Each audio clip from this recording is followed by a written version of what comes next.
आजको सिकाइ एक नियम सरल तरिकाबाट। साथीहरु तपाईहरुलाई आजको क्लासमा स्वागत छ। आज मैले उठाउन खोजेको विषयवस्तु इन्टरी मेथड हो र यस्ता किसिमका हिसाब के तपाईलाई चाहिँ सजिलो तरिका छिटो तरिकाले सिक्न चाहनुहुन्छ त्यसो भए ध्यान चाहिँ यी केन्द्रित गर्नुस् ल। छिटो तरिकाले म सिकाउँछु यसलाई चाहिँ मैले टेबल मेथडबाट सिकाउने जम्माको गरेर छु आज। सबभन्दा पहिले चाहिँ यहाँ question बुझौं। A school has 8 periods. A day is a 45 minute. एक दिनमा 45 मिनेटको घण्टीले 8 पिरियड पढाइ हुन्छ भनेको छ एउटा स्कुल।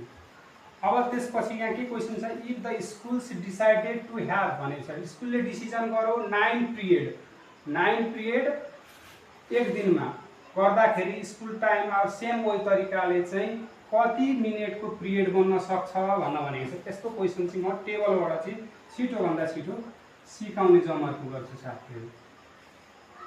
जस्तै यसमा हेडिङ लेख्नु, यहाँ डे लेखिदिउँ, यहाँ पिरियड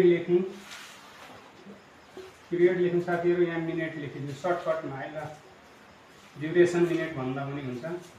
अब यहाँ भएका कुरालाई पुट गरौँ साथीहरु। एक दिनमा 8 पिरियड का दरले 45 मिनेट हुन्छ। अनि त्यसपछि के निकाल्न भनेको छ, 9 पिरियड।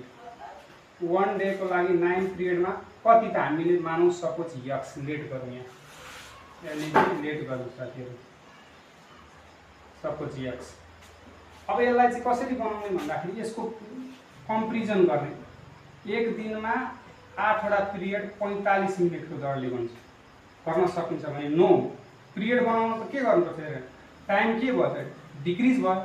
टाइम यदि डिक्रिज भयो भने के गर्ने साथीहरु, कम बटे बेसी। मेरो फर्मुला है तपाईहरुलाई सर्ट तरिकाले कम बटे बेसी गर्दिनु। अब कम बटे बेसी गरेपछि अब बराबर गर्ने। यो पनि अब भनेको यो रिजल्ट आउने भने त कमसँग यसरी कम मिलाउने, यो कम हो अनि कम बटे बेसी गर्ने, यो त्यसरी गर्दिनु। अब यसलाई क्रस मल्टिप्लाई गर्नु पर्छ, क्रस मल्टिप्लाई गर्नु पर्छ।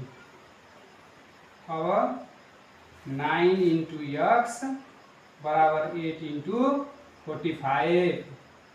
अब यो 9x गर्दा पनि भयो, 8 इन्टु 45 लेखौँ साथीहरु। x बराबर के गर्ने, 8 इन्टु 45 बाई 9 गर्नु, 9 5 जा 45 भयो। अब के आयो त, x बराबर therefore x बराबर 8 इन्टु 5 इक्वल टु कति भयो, 40 मिनेट हुने रहेछ साथीहरु। कति छिटो तरिकाले यसरी सिक्न सकिन्छ। यस्ता कन्सेप्ट खालका यसरी चाहिँ तपाईहरुले बनाउनु भयो भने चाहिँ पक्कै पनि अभ्यास गर्नुभयो भने चाहिँ सिक्नु